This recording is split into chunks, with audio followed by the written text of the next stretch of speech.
They're coming for us. Get them. Get them. They're coming in hot. I got one. Don't get cocky, kid. But it's a Pod Bros podcast. What do you mean it's a podcast? You haven't been shooting? They're all over the place. Well, no, but they've got all sorts of good shows like Pencil and Ink Reviews and The Guy Huddle and Players vs. Podcasts. I mean, was I supposed to? Yes. What? How many podcasts do they have? There's tons. You got other ones like The Accidental Wrestling Fan and Take Aim Outdoors. That kind of sounds like we should make podcasts, not war. Aww.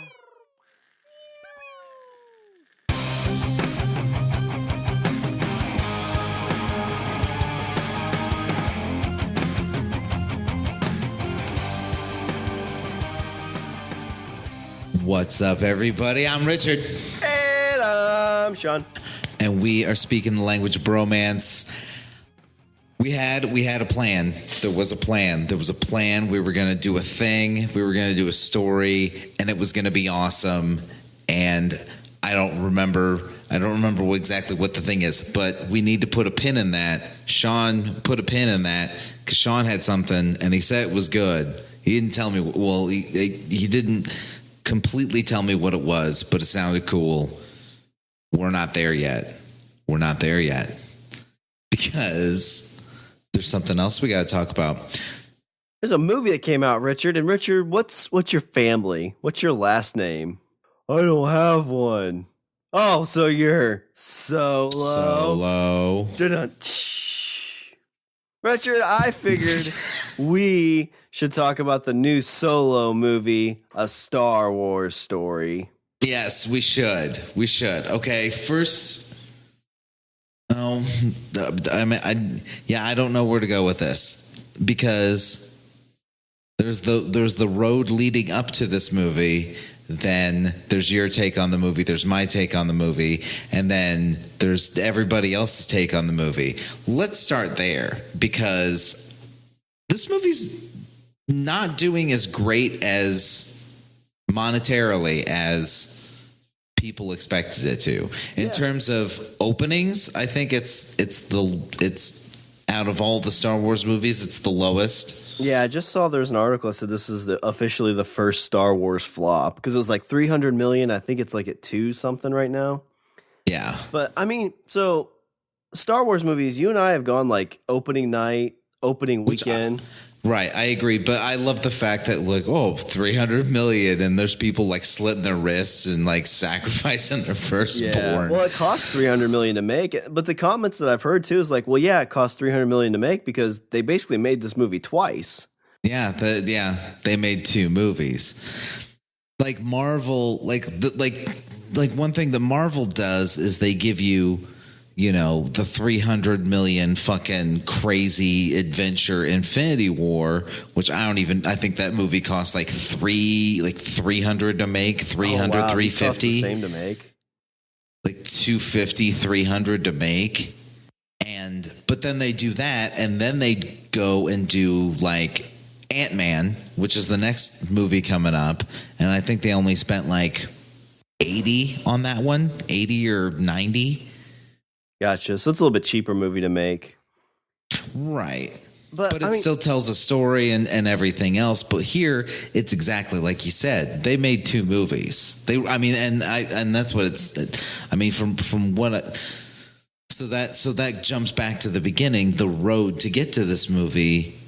There's 2 movies. Like this was essentially 2 movies. This was a movie that had been shot, and then for whatever reason, this Lucasfilm wasn't happy with it. Shit canned the directors, and then brought in Ron Howard. Brought in Ron fucking Howard. From, a Forrest Gump acclaim. I do believe we fucked that up a couple episodes back. Like, this is Ron Howard, the guy who directed Forrest Gump. Like, no, he didn't.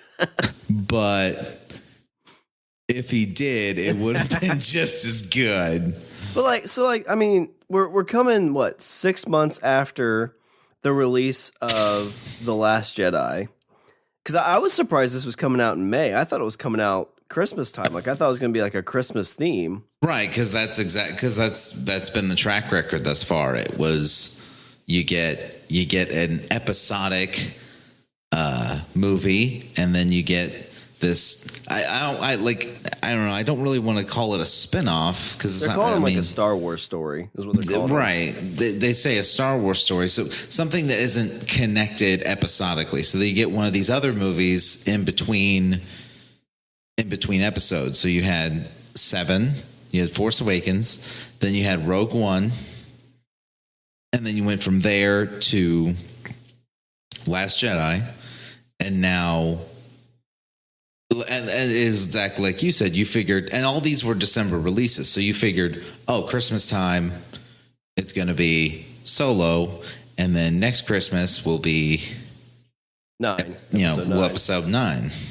But that's the thing. So like this, I saw one trailer for it, and initially the guy they casted, the Alden Enrich, Alden Enrich. Han, we're sorry. Potato. So sorry. We're sorry. But like I saw him in the trailers, I'm like, oh, like I don't feel it with him. Like it doesn't seem like it's fitting. So I was kind of iffy, and then all of a sudden, like right when this gets released, everybody's like, this movie's terrible. This is a shitty movie. Like it's the worst movie ever made. So Who said that? Who said it was worst movie ever made? Oh, I've heard. Who said it was terrible? I've heard like a lot of people being like, "Oh yeah, this is a flop. This movie's terrible. Like it's like I don't even understand why they did it. There's so much wrong with this movie." And so I almost didn't go see it, Richard. I was very close to being like, "Well, I guess I won't see it then because you are a big Star Wars fan. That's your religion." I am. I'm sitting here with a Millennium Falcon T-shirt on. Yeah, I'm a recent convert. Like. I kind of watched him a little bit, but I never really got into him until I saw the newest one that came out a few years back. Mm-hmm. And that, like, I saw it, like, I'm like, holy shit, like, I want to get into Star Wars. Yeah. So I started watching the comics. I got I'm starting to watch the cartoons, like, I'm really kind of into it. And so I was like, well, I don't really want to, like, ruin my, appetite for these Star Wars movies if this is bad. But there's nothing else on, so I go ahead and see it, Richard. And... Yeah. We talk about like the audiences. It was like barely full. So it was the Wednesday after it came out. Mine too. And this was I went the weekend after release, and it wasn't because I was like, oh, I'll see it when I see it. I didn't have that mentality. I was just like, I think I just ended up like super busy. Opening the weekend it opened, and so I was like, well, I'll catch it.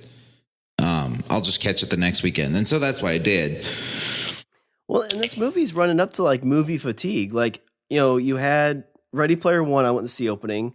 Yeah. Infinity Wars, I saw opening weekend. And then Deadpool, I saw opening weekend. It's like, well, shit, this is the 4th one. I'm going to have to get my ticket early on Fandango. And I'm just like, I'll just wait a little bit. But again, I can see that. Like, you start getting these things like, oh, it's a flop. It's a bad movie. And I feel like that's, we always talk about like the crowd like getting into it. When people were in there, I kind of had that like feeling like people had this like moment of dread. Like, oh my God, this movie's just like going to crush everything that's been built so far in this Star Wars empire. But like I do not envy any director of a Star Wars movie because I feel seeing the way the last three movies have gone. Okay. So let's just talk about general public perception. Okay. And let's do the last 4. Okay. Force Awakens. Everybody loved Force Awakens. Yeah. Force Awakens was so widely received. A lot of people bitch. They're like, well, this is just a new hope. Exactly. That's what I was going to get to, is that critically it wasn't very well received because they said, oh, they're just rehashing A New Hope and there's nothing new here. There's nothing. And I'm like, what do you mean there's nothing new? There's like 3 new characters and a new droid. 4. Yeah, I was going to say 4 if you count the droid. There's, a new villain. There's 2 new villains, technically. Yeah, two new villains. And, the other dude. And Snoke. Two new villains, one of which kills Han Solo. Yeah, I forgot about that. So, I mean, I felt like there was,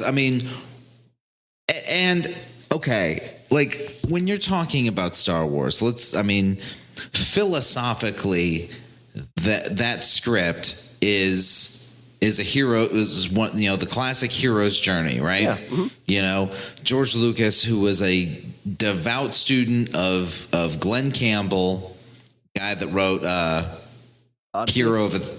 Oh, no, that was somebody else. That was Homer. That was Homer, and that was about 10,000 years before this book. But that's the genesis of it. Hero of a Thousand Faces. Or Mask of a Thousand Faces. I can't remember the title. But basically he said that you can take stories throughout history, all the great stories throughout history, and you can distill them down into basic elements. And that's what George Lucas did, is he took these basic elements and then spun a science fiction opera kind of thing, where you have the farm boy who's the plucky youth, you have the old wizard that helps guide the plucky youth on his journey, and you have the brash, rogue-like character who is Han Solo, and the villain, and it follows a progression. And so to say that, Force Awakens is a ripoff of Star Wars, I'm like, you could say that. You could say Star Wars is a ripoff of the Odyssey. Yeah. You could say, but like, who cares? It's a good, solid story. Like, you can't knock it. Okay, so that's Force Awakens. So it was super well received by fans and made a fuck ton of money. Yeah, it did. And it was critically kind of lukewarm, I would say. Like, people said, that it doesn't really have any like faults, but they were just like, oh, it's the same story. I feel like 75% were like, yeah. And I think it kind of benefited from like, oh my God, we hadn't seen anything like what we wanted in like 30 years, because you had the trilogy, right, the new trilogy, but people are kind of like, those are awful. And now, also everybody kind of had a bad taste in their mouth from prequels. Yeah, exactly. However, like episode 3, I think kind of left on a decent note. I like episode 3. I really like it. 1 and 2, 2 honestly is my... 2's rough. 1's the one that I'm like, ugh. 1, you get like an awesome badass character that gets introduced into this universe. Yes, in 1 you get a decent villain. Liam Neeson, I felt played his role well. Ewan McGregor through all 3 of them, I felt was solid. Was he in the first one? Yeah. I thought they had a different kid as Obi-Wan in that. No, it's him. Just no facial hair. He is sans beard. He looks and then young. In episode 2 he has the little starter beard, and then by episode 3 he's got his Obi-Wan on. So anyway, I'm digressing all over the place. So we get to 7, I felt was solid. Okay, now let's go to Rogue One. This was a movie that was supposed to fit, directly behind A New Hope, and it does. And again, it fits like a puzzle piece. Oh, just it does. Yeah. When you had the same concern. So the first one, Force Awakens, people are like, oh my God, I hope they don't, episode 1, 2, and 3 this thing. Right. And it does well. And then you see like, okay, well now they're doing this rogue, a Star Wars story thing. Like, how the hell is this going to play out? Like, I'm not going to know any of these characters. Exactly. You're not going to know anybody. Yeah. You're not going to know any of the characters. You're not going to, you have a general sense of where they are and what they're supposed to be doing. But they're going to mess up my continuity. They're going to mess up my canon. They're going to screw all this stuff up. How the hell can they do it? And I think they did. Like, I really liked Rogue One. I liked Rogue One too. I went in thinking it was going to be something completely different. Honestly, I walked in and thought it was going to be like a heist movie. Essentially, in my head, the way they described it, it's about them stealing the Death Star plans and delivering them. I'm like, okay. So in my head, I was thinking it was like going to be Ocean's 11 and Star Wars, like a plucky, off the cuff, funny humor type of thing. No, yeah. I mean, a movie that's not going to take itself so seriously. And whoa, I was wrong. That movie took itself. You got Saving Private Star Wars. I did. Saving Private TK421. Oh, and you got except you don't, because nobody got saved. But you get the most amazing 2 minutes right at the end. Darth Vader, as Darth Vader. Yeah. But so Force Awakens I saw twice. I saw it 3 times. It held up each time. Rogue One to me held up multiple times. I would say that. Yeah. Last Jedi, the second watch through, I was kind of okay. I watched it more for the end. The end kind of was okay, I kind of like to see this piece again. Well, so now let's talk about Last Jedi. Like I said, we're taking the road to Solo. Okay, Last Jedi, I felt was critically more well received than it was by audiences. Yeah, I'd agree. I felt like critics loved it. They were like, "Oh, look, they're taking this in a new direction." They're, there's bumps along the way in terms of story cohesion, but they're showing you shit that you haven't seen before. And that's true. There were a couple holy shit moments in Last Jedi when we go light speed through a fucking gigantic ass ship with another gigantic ass ship, and we cut they suck out all the sound, and you just see that visual of this ship fucking getting torn in half. That's fucking beautiful. That's pretty cool. If you want to see a movie in IMAX, I would watch fucking Last Jedi in IMAX just for that visual alone. I think that would be amazing. But they kind of tease you with the fact okay, they're building this whole thing with Rey, they're building this whole thing with Snoke. And at the end of that one, you're like, oh, it doesn't fucking matter. It mattered no bit what those two had to do in this, because Snoke's dead and Rey is nobody. Right. And so I felt like Last Jedi kind of did a reverse of what Force Awakens did, where critics were like, hey, this movie's pretty good. They're showing us new shit. They're taking it in a different direction. They're, expanding what's there and trying to do something new. I'm fine with that. I will say that from a fan and general audience perspective, it wasn't well received. I mean, I think everybody went and saw it, but not everybody was happy with it. Yeah, I mean, you go on Twitter and there was some fucking vitriolic fucking shit about it. Everybody's like, Yoda's back. And it's like, why? What's he talking about? Yeah. I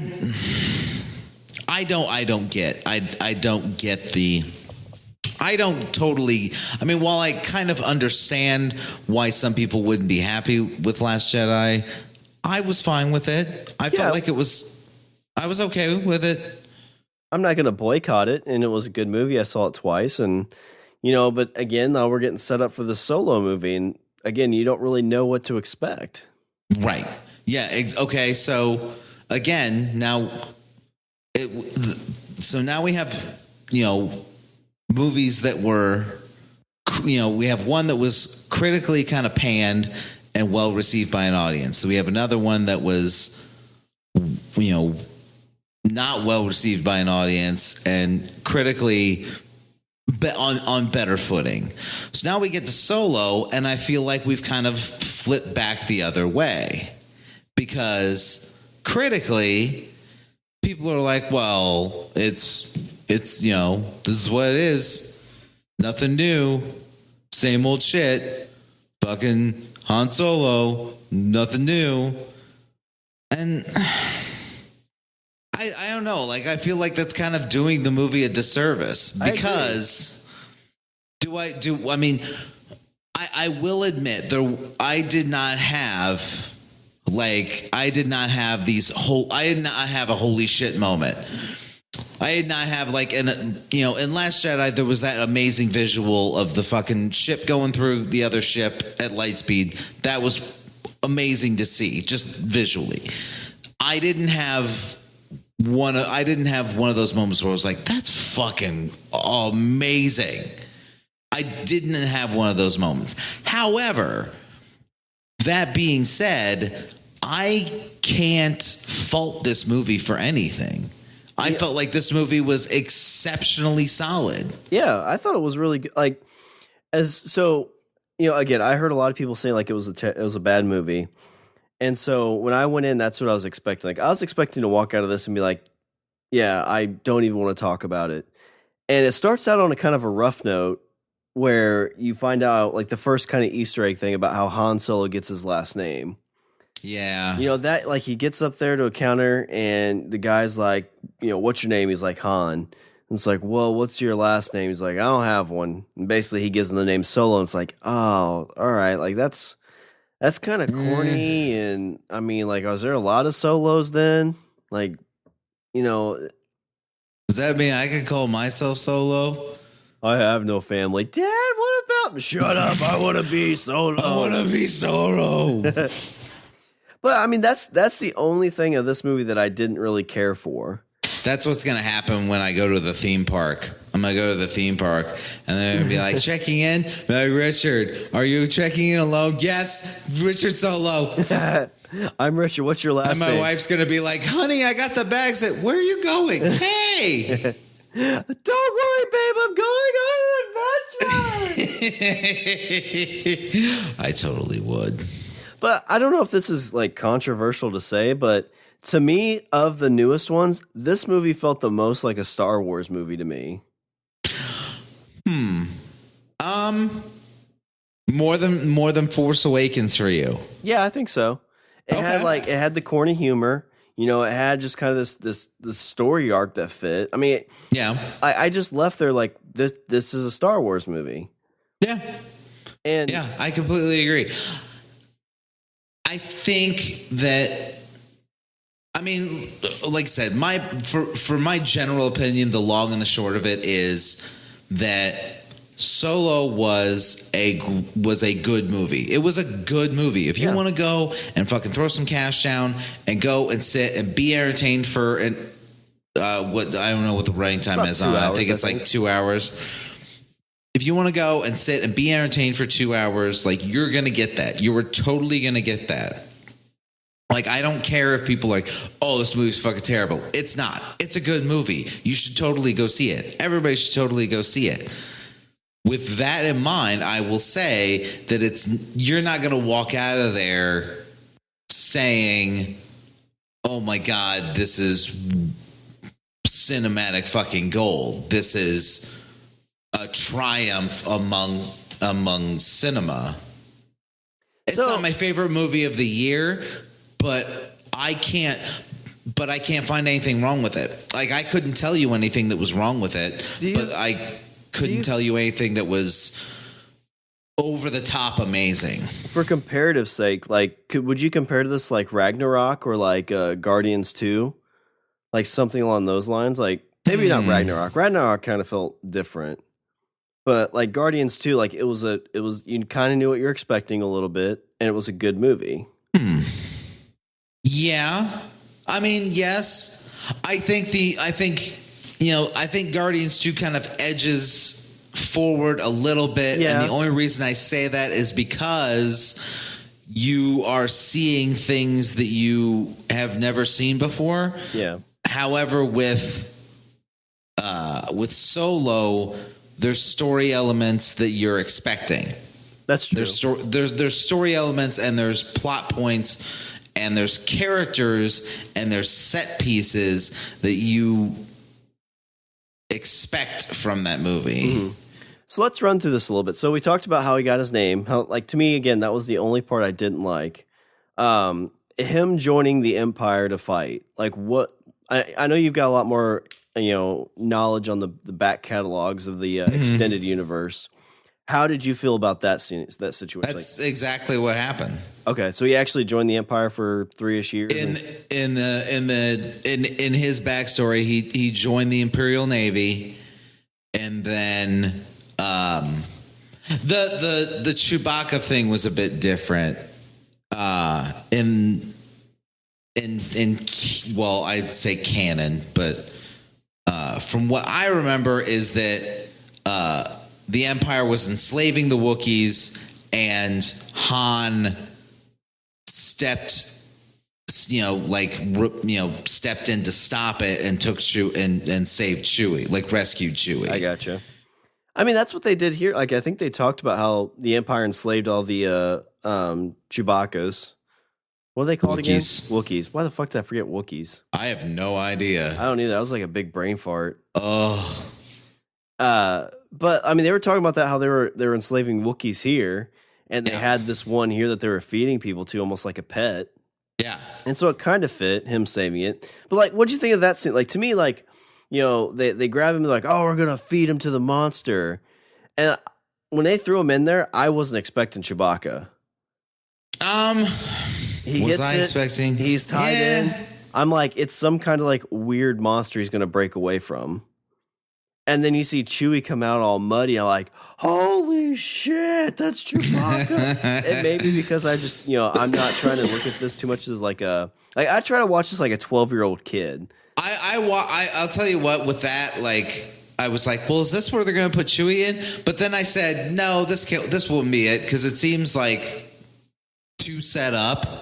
So I didn't expect it, because I felt like it was too much. It was because you're supposed to expect it. Yeah. So I didn't expect it. I get no. So they reverse mind fucked me. Yeah, I could see, like you said, like earlier, that they kind of check some boxes. So I could see that being like, okay, how do we get his last name? All right when he checks in, he's got to meet Chewie in the first 20 minutes. How does he do that? All right, he gets thrown into a mud pit, and that's where he is. Okay, check that box.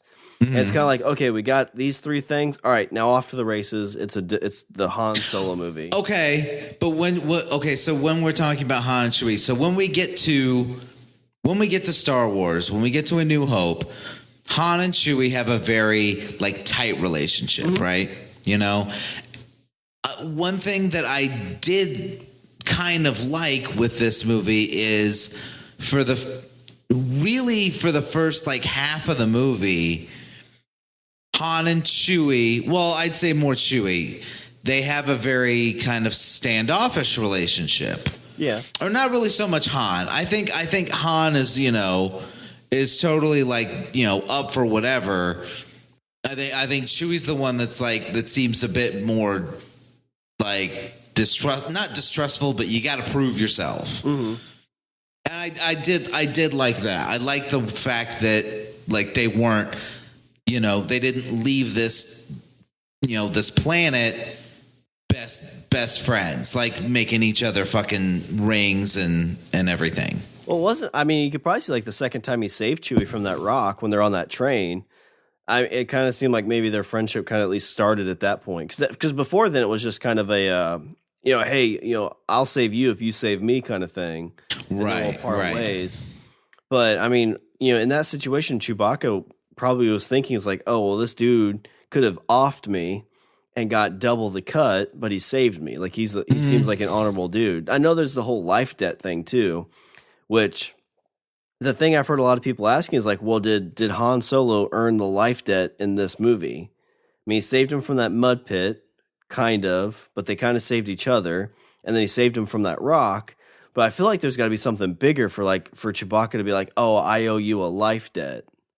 Yeah, I don't know. I'm not sure. Well, see, and also Han is down in the spice mines and Chewie comes and saves his ass. That's true, yeah. So, yeah, I mean, maybe it's something that'll happen on down the road.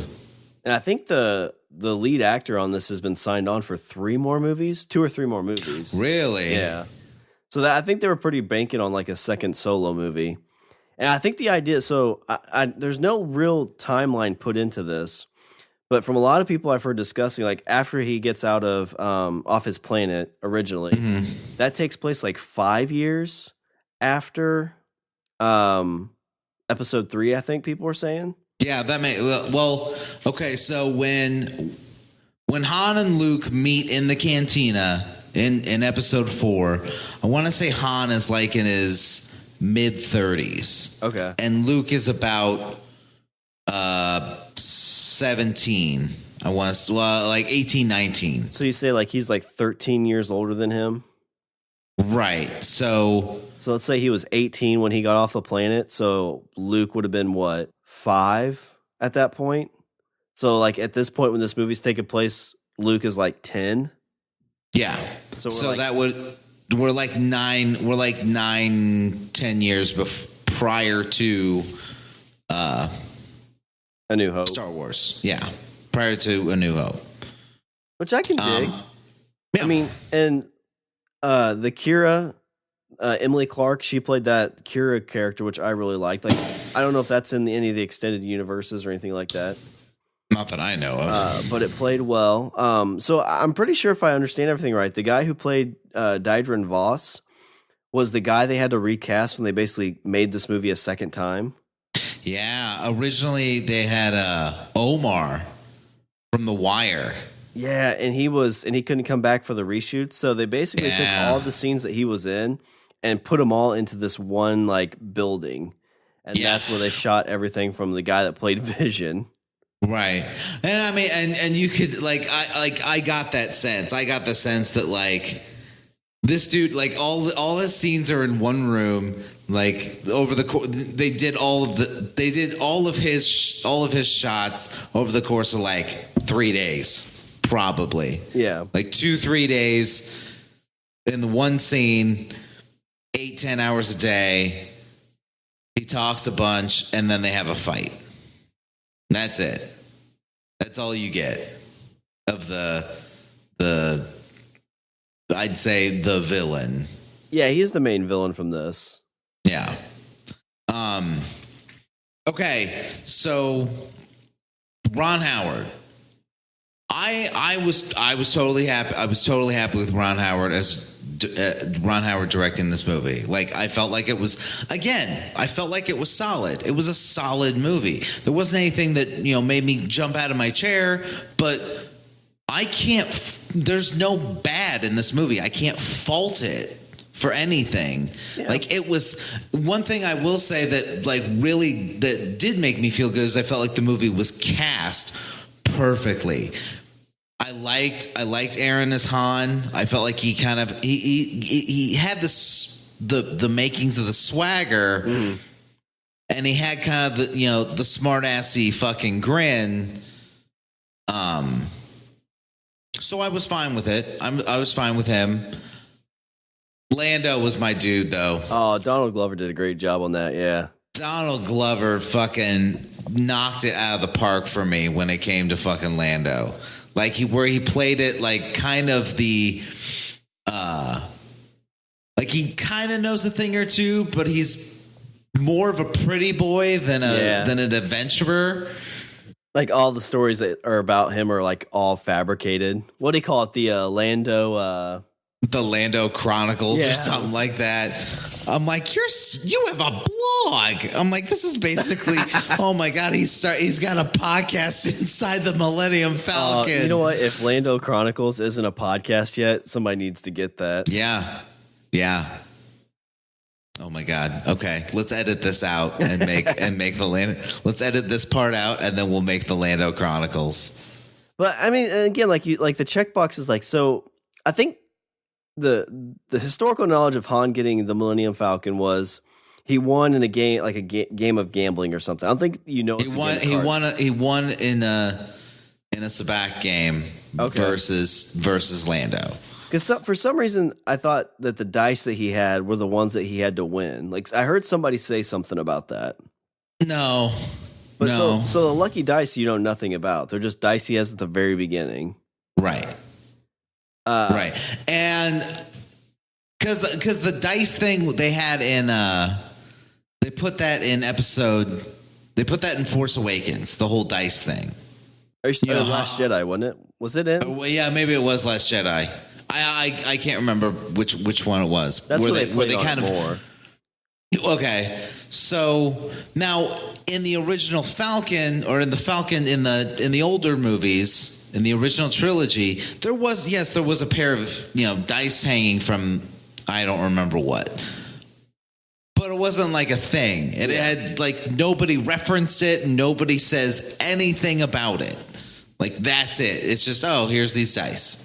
They're just hanging from a thing. It's something that like you wouldn't. You got to look for it to notice it, because otherwise there's no mention of it at all. Nobody's like, hey, what's that? That never happens. Do you never wonder ever if happens. The big push for it is like this movie, and they're like, okay, we know we can merchandise, Han Solo dice now. Yeah, possibly. Because it only shows a bad idea. No, it's not. It only shows up in A New Hope, right? That's the only time you see it. I think so. Yeah. Okay. So like I said, I'm just going off of what I remember. I don't have anything in front of me. From what I remember, Han won the Falcon from Lando in a Sabacc game. Okay. So that's what happens. You got to wait until the very, very end. Which I thought was a good setup, because I know they had the game at the beginning, and that was in all the trailers. So everybody's like, "Oh, that's where he wins the Falcon." Yeah, and so I was that's what I said. I was like, "Oh, so that's like really early into this, and seems kind of, I don't really like the idea of Lando riding shotgun like this early in the movie." And so I like that you see like cocky, Han Solo losing right away. Yeah, and he kind of gets humbled a little bit, and we get like the L337. Robot. That character I did like. I liked her whole character arc. Who voiced her? I don't know what all she's in, but her name's Phoebe Waller-Bridge.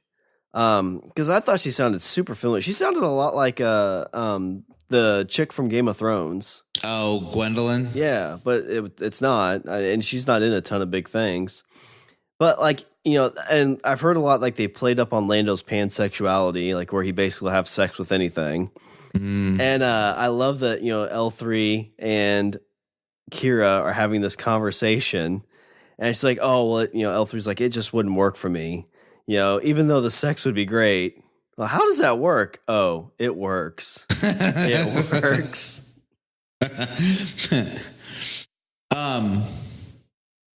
One thing that we haven't mentioned at all, Woody Harrelson's in a Star Wars movie. Yeah, he is. Woody Harrelson is not only Woody Harrelson's in a whole fuck ton of a Star Wars movie. Yeah, he is. He's the main part of it. So, it seems like, a lot of people talked about he was going to be kind of the teacher to Han Solo. He's going to kind of guide and be his mentor. And teach him all these things about like never let your guard down kind of stuff. Yeah. Like don't trust people, DTA, don't trust anybody. Yeah. And I kind of felt like slightly surprised, maybe not fully surprised that he was going to backstab Han. No. Yeah, I totally saw that. Yeah, I totally saw that coming. Yeah, it caught me a little bit by surprise. He shows up, and I like the idea that they didn't make him seem like 100% bad guy. I love the trickery at the end where the actual fuel was there in that building. Yeah, that I did like. Yeah, and Beckett shows up. Did I see that coming? No, I thought it was gonna be. I thought they were gonna. It was gonna. I figured that what was there was real, but I thought maybe there was gonna be a bomb at the other case. I gotcha. But I mean, I like that Beckett shows up. It's like, hey, man, this was just, I tried to make some, wait a second. Like, the stuff's here? He's like, oh, okay, well, the tide has turned now. Like, now I'm holding all the cards. I did. I felt like, played normal. He played that character well. He played the character like I felt like that character would and should act. Yeah, I agree. Where I'll go along and I'm going to take whatever situation works to my advantage. It's like the more not evil, but maybe what would be like chaotic neutral Han Solo would actually be. Yeah. Like he's the Han Solo without a soul. Yeah. Oh, you get the awesome little tie-in at the end. So like, they got their guns on each other and Han Solo gets to shoot first. Yes. That I did like. Do you think that do you think that was kind of a big FU to Lucas? No. I felt like I mean, that's not where my mind went. My mind just went like, yeah, like I'm going to shoot you in mid monologue because it's. I mean, if we're gonna go Harrison Ford, like that's his Indiana Jones moment. It's true. Yeah. Where the dude's fucking spinning the sword, and then Indy just fucking shoots the dude and walks off. Oh, so do you think Alden had like diarrhea when this was going on? Maybe. So like Woody Harrelson had this big, huge monologue. It's like, oh, dude, listen, I can't hold it anymore. All right, let's Indiana Jones it. Bang. Cut. But I mean, there was as like moments that they could have like really just like upped the corniness. Like in that moment, all Woody Harrelson would have had to say, like to ruin it, would be like, "Oh, I see that you shot first," or something completely stupid like that. The other thing, so when him and Kira are talking, and she's like going like, "Hey, I'll clean stuff up." I was waiting for Han Solo to say something like, "Oh my gosh, like I love you," and for her to be like, "Oh, I know." That would have been nice. I totally did not even think about that, but that would have been pretty nice. That I would was have been waiting bad. for it, but I kind of felt like that's where you up the corny factor. Like that's where you get like, oh, you get Solo from an Imperial, recruiter. I would have liked that. I probably would have too, but I would have liked, him saying, "Oh, I see you shoot first," and then wink at the camera. See, that to me, that feels too corny for me. Okay, so I'm happy with Lando. I was happy with the droid. I also like the fact that, I'm sure we're definitely getting into spoiler territory, but I like the fact that the droid, in a not complete way, but in a little bit, is part of the ship. Oh yeah. It basically, like it's almost like the ship has a personality. Which a lot of people have been asking questions, like in the Star Wars that we know, how much of her is still in the ship? Yeah. And the fact that, sometimes the ship just fucking acts up.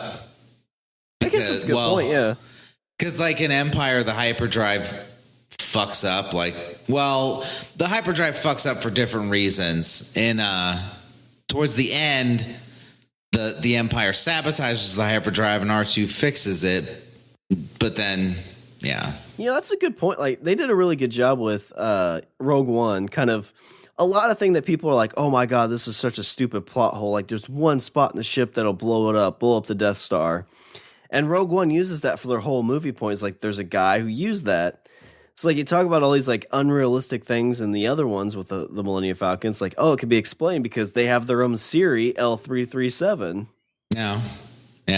I dig that. I mean, I like the idea of them taking, like, they've got like this, like, baseline of these stories, and to be able to be like, oh, all these like little pieces that people talk about, like the empty chair on the Death Star.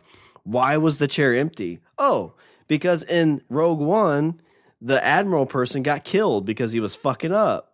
Like being able to like take these little like pieces from the movies and make them fit. I really, really like that idea. Right. So in this says you would say, why is the Millennium Falcon such a fast ship? Because it has this extensive nav computer knowledge from this fucking droid. Yeah. That was like a super awesome droid that, like, Lando even says, like, I really wanted to wipe her, but she's got the best, navigation system in the galaxy. Yeah.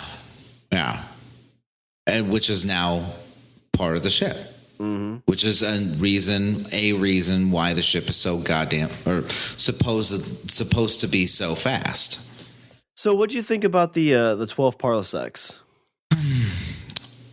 I this has always been like a thing that like I never understood why people cared so much. Okay, it's a measure of time, or a measure of distance and time, and I'm like, so what?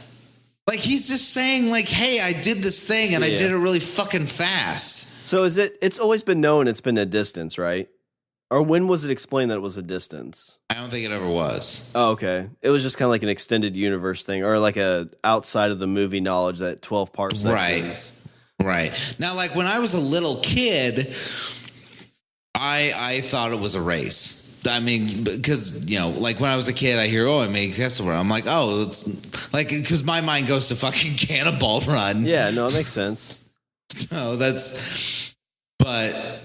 So here you get the whole explanation for what it is. I don't know why they refer to it, why they actually like call it the Kessel Run. I'm like, does this happen a lot? Well, yeah, and technically, like the Kessel Run's just like it's a straight tube. Like that's all you can do, because if you go outside of that, you basically die. I don't know if you caught it, but I'm trying to remember. Didn't Rey say something along the lines of when she met Han, like, "Aren't you the one that made the Kessel Run in 13 parsecs?" And he's like, "No, 12." I remember that. And there's a little interaction between him and Chewie as they get on that planet where they're refining that fuel. And he says, like, Chewie, like, grumbles, and he's like, well, I mean, it's 12 if you round down. So I got a little giggle out of that. That I missed. I missed that. That's funny, though. Yeah. I mean, that kind of scene was a little bit long, but it was okay. Like, I didn't hate it. Oh, the bit with the big monster and the sucky black hole. Yeah. Yeah, I agree. I felt like that was a little too long for me too. I mean, that's one of those like I wanted to see more like them fucking dodging TIE fighters. Yeah, well, I kind of imagine it more like in Guardians 2 where they're making all those jumps. Like that's what I kind of envision, like a jump here, jump there, jump there. But you know, again, I haven't seen it a second time yet, but if I did go see it a second time, that'd be a part where I'd be like, I'm going to go hit the pisser real quick. Like, I'm going to go get a refill of my soda, and then I'll come back. Yeah, I agree. But yeah, them fucking flying through basically fog, dodging gigantic-ass rocks, and fighting TIE fighters, that shit I was all about. Like, that was my fucking jam right there. I like the relationship between characters. I felt like Han and Lando. I was totally happy with the way they interacted. I hate you. I will be on my ship. We've got 500 soldiers on that ship. All I have to do is snap my fingers, and they'll be right here. Beckett, you do your thing. I'll just stand here quietly. Let's see. Oh, what other boxes are there to tick? Characters I felt were okay. I was super happy with the way it was cast. I thought it looked good. It looked like a Star Wars movie. There wasn't there wasn't anything that felt out of place to me. It had that, to me, like a Star Wars movie always has to have that lived in futuristic quality where it's people with laser guns and shit like that, but it needs to have like this gritty kind of dirt, and I think shit needs to be caked with dirt for me to feel like it's a Star Wars movie. Like you watch A New Hope and you see that fucking cantina, or you see Luke's hovel that he's living in with his junk and whatnot, and it's all like grimy and dirty and everything's covered in fucking dust, and like that, to me, that's that Star Wars. Even the Millennium Falcon in A New Hope, it has that, it needs everything's like you can if you ran your hands along the wall, you would feel like grease. How do you think Lando feels? Like you look at it in this one, like it looks nice. Like it is top notch, clean. And then it looks like a pretty boy ship. Yeah. Well, shit. By the time it lands at wherever after they finish the Kessel Run, by the time it lands, that ship's fucked. That's true. It's all fucking beat up or whatever. Oh, but at least, when Han gets it back, it's at least all souped up. So maybe that's the thing is like he was able to fix the outside and get it up and running, but the inside is still crap. Well, no, that's that was the whole thing. It looked like a piece of shit, but it was one of the fastest ships in the galaxy. So do you think that after the Kessel Run, like Lando just basically got it up and running, and so it's still in a crappy shape? That makes sense. Well, because they even like knocked off the fucking front piece. Did you notice that the front, like, it didn't? The front of the Falcon has a fork in it, but when you look at it in Solo, it doesn't. That front gap is filled in. Oh, nice! But by the time it lands, after the Kessel Run, by the time it lands, that front piece is knocked off, and there's a fork in the middle of it. Okay, I'll have to look back for that. Yeah, that's pretty cool. Because that was the first thing I noticed when I saw it. I was like, oh, it's supposed to be arranged like a wedge kind of thing, but it doesn't. There's no gap in the front. I'll have to look back for that. Yeah. Okay. Danced around it. Now it's time for the thing. You go ahead. Go ahead. Right, give it to me. So we see the bad guy die. They kill him. And Kira's like, hey, listen, Han, you go. I'm going to stay here. I got some stuff I need to take care of. She grabs the ring. And like instantly you're like, oh, shit. Like, what's she going to do? And she's basically calling home. Like, I'm thinking like, oh, she's going to fucking take off. Like, she's just like, oh, fuck this. I'm out. Yeah. It kind of felt like maybe like she just, isn't right for love kind of thing. Yeah. Because, I mean, it's been 3 years. Right. And she calls in and she gets a hooded figure. And at first I'm like, is this the Emperor? Like, who is this she's talking to? I had that too. And, you're starting to get the idea, oh, okay, she's saying that this dude died.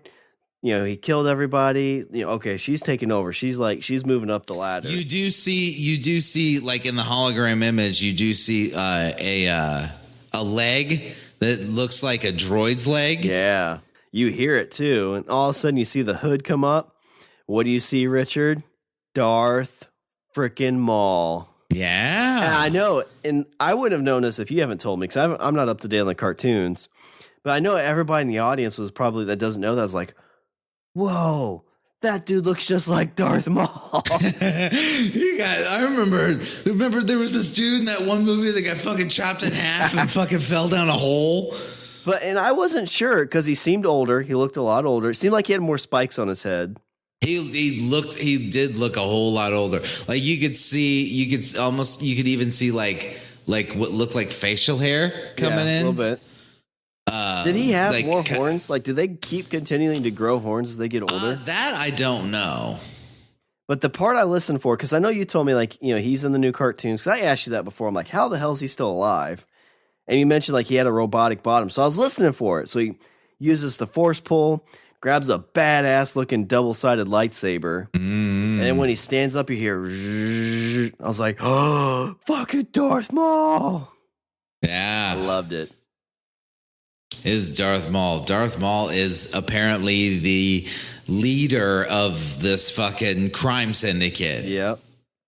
And I guess the cartoon Rebels. Which they were saying, well, I was just going to say earlier in the movie, they were saying, like, it's the whole game's rigged. It's all, the crime syndicates are in league with the Empire, and the Empire, like, it's all like one big rigged game and just to fuck the little guy.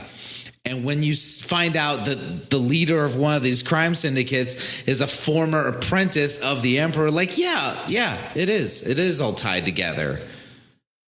We're all just small fish in a big Star Wars pond. Yeah, but I would love to be Darth Maul, even with the robotic legs. Even with it's not just, it's a whole robotic bottom, like waist down robot. You're like a centaur, but robot instead of horse. But isn't it like his new double-sided lightsaber had a cool little hook to it? Yeah, I kind of like it looked that. Awesome. But I like the fact that he was like you said, he was older. Like you could see, you could see the extra 20, 30 years on his face. I like that. I thought that was very good. When I did, like, I haven't seen all the cartoons, but I know a lot of people are talking that he shows up at some point and is like crazy. Like he lands on a trash planet, like somehow gets like a robot bottom he's built. It's like almost like a spider bottom. I can't remember if that's him or his brother. I think it's him because I think his brother at least again, this is like a 10-minute video. But then by the end of Clone Wars, he has like normal robot legs. I say normal, but the robot legs. But he's like cured of his insanity and starts like basically going down these crime paths because he tries to fight the Emperor at some point, I think. Yes, him and his brother try to fight the Emperor, and the Emperor fucking hands them their ass. Yeah, and the Emperor's like, "Yeah, I'm not going to kill you because you are not a Sith." And he's like, "Oh, I'll show you, dad figure. You're the Sith, and I'm a Sith too.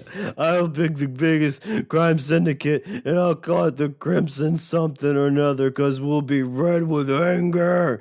Yeah. Anger feels the dark side." Yoda said that. I hate you, Dad. I mean, Master. But they talk about like something happens in the Rebels cartoon that obviously didn't happen here. So this is taking place before the Rebels cartoon that's, I guess, out now.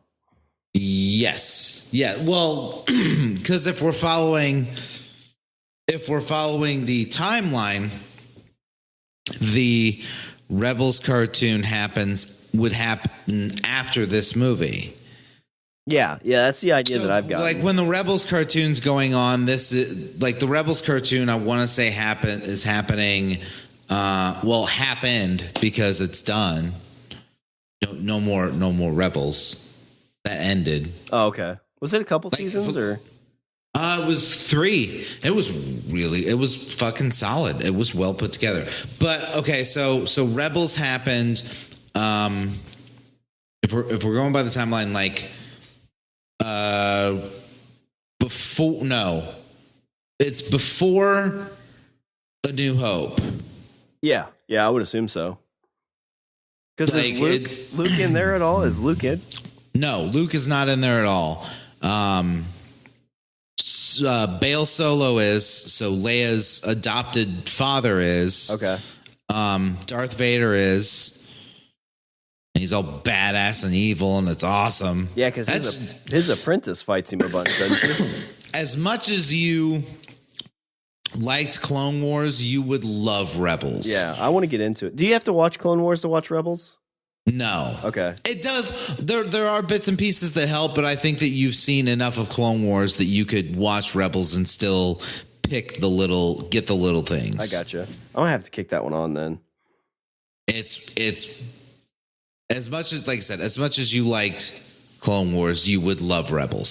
So anyway, so timeline wise, Rebels happens after this movie. This solo movie happens before. So, because Darth Maul is in Rebels, like for quite a bit, like he's a pretty major figure in the show. Now, the thing that I loved was, well, I liked that they did it, but I didn't like it, and I'll explain why. When Darth Maul speaks, they got the dude that played the fucking voice in the cartoon. That's what I heard too. Yeah. As soon as I heard the voice, I was like, that's fucking Darth Maul's voice. I was like, I thought that was so fucking great. The fact that, like, yeah, you know what? We made these cartoons, and, you know, you want to get, like the fact that they made these cartoons and they actually recognize them in the fucking, in the actual film, like to help make it more cohesive.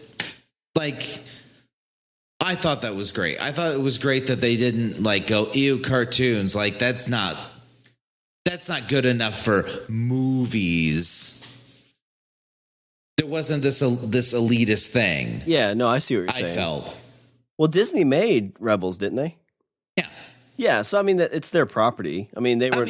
No, totally. But even then, like, like Agents of S.H.I.E.L.D.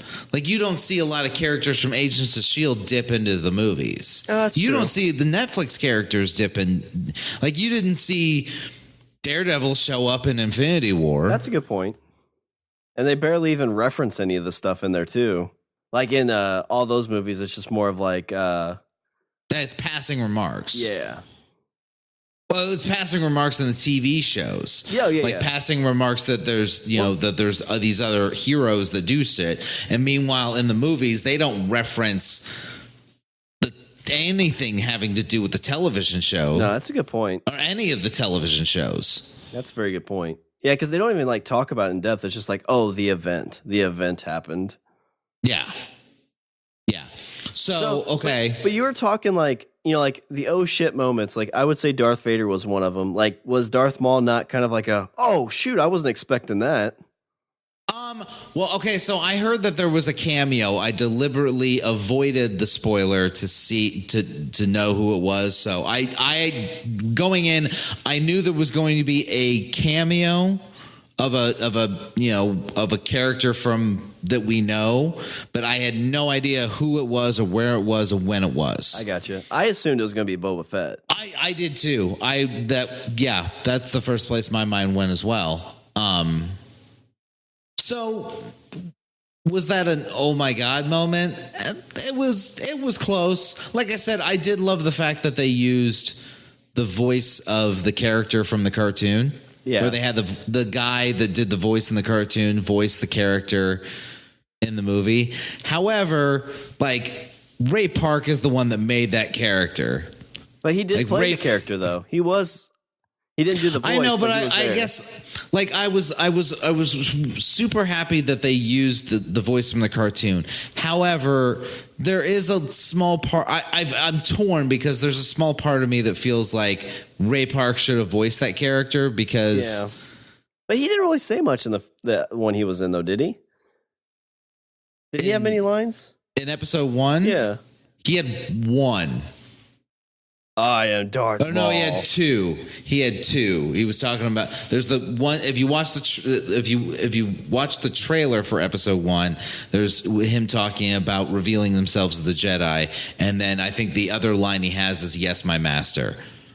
Gotcha. That's it. He has like 2 lines of dialogue in the whole movie. Yeah, all the rest is him flipping around and being a fucking badass. Well, so the other guy has more lines ever than his career as Darth Maul. So. Don't you think he kind of earned the right to voice it on the big screen?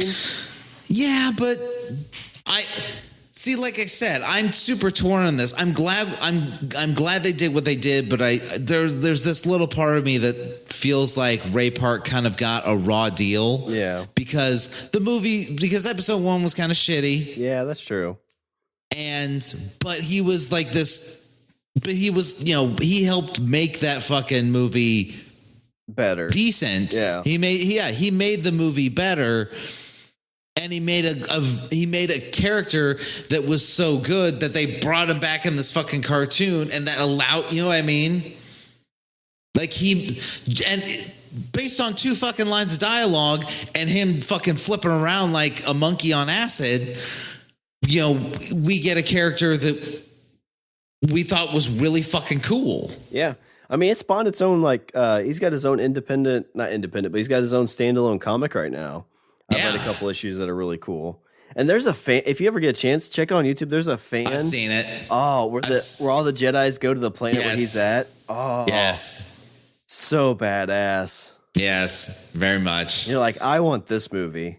Make this. So like I said, when it comes to that, I'm kind of torn because I felt like, oh God, I wish Ray Park could have kind of done that, like done a thing and been like, like almost like a fan service to him. Yeah.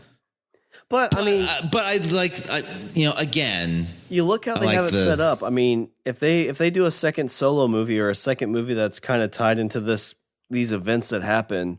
Oh my God! If you give me fucking Darth Maul flipping around on robot legs, I will fucking come unassisted. Well, I mean, what you're gonna see, like he's got like this hated passion for Obi-Wan, so you're gonna see like an old grizzled Obi-Wan here pretty soon, fighting this Darth Maul character. You had that in the Rebels cartoon. But I want to see it on the big screen. They'd probably follow the story. I would. So they did announce we are getting a Boba Fett movie. That's what I heard. Yeah. So there's that. Okay. So we got the cameo in. We're gonna go down another fucking rabbit hole. So we got to cut it off here. So bottom line, this movie was great for me. It wasn't over the top amazing, but it was good. So of the new 4, rank them for me real quick. Okay, so from best to least best. Yeah. I would say Force Awakens.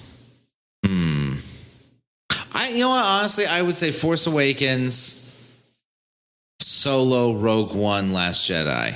Okay. I would probably, the only difference on mine is I would change Solo and Solo and Rogue One. Rogue One. It's very, very close. I didn't have a problem with Rogue One. I guess my only thing is the grittiness and like you said, it's like Rogue One's fucking Saving Private Ryan in Star Wars, and it's a little heavy for me. Yeah. In terms of the general feel of movies, it's a little heavy for me. But I mean, Rogue One, I left that's Rogue One. That's the only reason I draw that line. Rogue One, when I left, like both times I saw it, like the theater's quiet when you leave. Yeah. And like I'm standing out there with the people I went with, and it's like I just don't really know what to talk about right now. Yeah. I just have to go home and process all this. Dad. Yeah. Everybody died. But and the only other thing I want to add, so like Deadpool just came out, and I saw Deadpool twice. And the second time I saw Deadpool, I kind of was like I just didn't really want to see it a second time. I haven't seen Solo a second time yet, but I think I could watch Solo a second time and really enjoy it, like I did Rogue One and Force Awakens. I'm of the mind I definitely would like to see it again. I don't know if I'll go to a theater to see it again, but I do want to. I would watch it again. I probably won't go to a theater, and it's more because of the fact that there's just a bunch coming out and too much out already. Yeah. So like if I was 3 weeks away from anything coming out, I'd probably go see it again. Yeah. It's a There's a big summer ahead, Sean. Oh God. We gotta pace ourselves.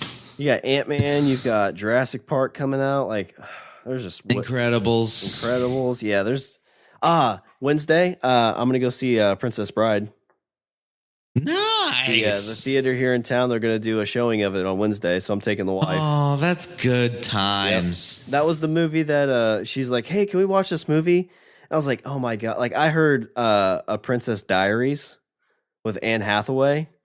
And so I was like, well, I mean, we're just kind of starting to hang out, and I really want to see your boobies, so yeah, I'll watch this. And it was The Princess Bride, and I was like, oh, this movie's amazing. Oh, thank God. Yeah. Wait a minute, I get to watch this and see your boobies? She's like, no. I'm like, oh, well, at least it's a good movie. Did anybody want to be that? But Richard, in this solo podcast episode, do you have any Richard's closing thoughts? I would definitely tell people to go see the movie. Go see this movie. You will definitely be entertained, and there's nothing wrong with spending 2 hours and $8-9 just to sit and like zone out and watch a good movie. So that's how we'll end this. But I think both of us are of the camp, like, yeah, go see this movie. Yeah, for sure. Don't listen to what fucking other people are saying, like, oh, it's like, don't fucking worry about it. Don't listen to your critic. You are the critic. You be your own critic. You go see it, and then you tell us what you think. And be like, what the fuck did you make me do? Like, I feel like we've got a good track record. Like, if a movie sucks, we'll tell you not to go see it. And this is what I think is like, I would go see it. Like, I feel like I would want to go see this a second time if there wasn't as much coming out. Cloverfield Paradox, don't watch it. Piss me off. Yeah, I'd say watch it because it's free. It's not free. You're paying monthly for that. All right, well, give them a reason to make more. All right, well, let me do a little bit of housekeeping. Visit our website. We're at languageofbromance.com. Follow us on Twitter. We're at languageofbro. Email us at eatthebeaver@languageofbromance.com. Check out the LB Army intelligence reports. Like us on Facebook. And go out and recruit somebody for the LB Army by getting someone you know to subscribe on Apple Podcasts, Google Play, Stitcher, Spotify, and we're now on Alexa. And when you're there, throw up a rating and a review. Be our critic because even if you like us, if you don't like us, we'll read it all and we'll still love you. And we'll give you big hugs. And whenever somebody does that, we owe them a life debt. Well, Richard does. I got like 20 life debts going right now. And remember, you can always find us as part of the rebellious army, the Pod Bros Network. The ragtag crew of misfits on a mission for podcast coaxium. And always, you can, if you want to throw a little bit of money in our tip jar, you can go to our Patreon accounts, www.patreon.com/languageofbromance, and be like our newest LLB Army Sergeant, Dave the Nerd. Love that name. Yeah, it's a great name. And just another little toss out there. There's a brand new app out there online. It's Saycaster. So check out saycaster.com. You can find us out there as well. All of the things. Yeah. All right. Well, is there anything else before I close her out? Nope. Let's attempt to land after the solo run. All right. Well, that's all the bromance for this show. I'm Shawn. And I'm Richard. And I say we eat the beaver. I could eat this beaver in less than 12 parsecs. Well, I thought you said it was 13. Round down. Also, that's distance, not time.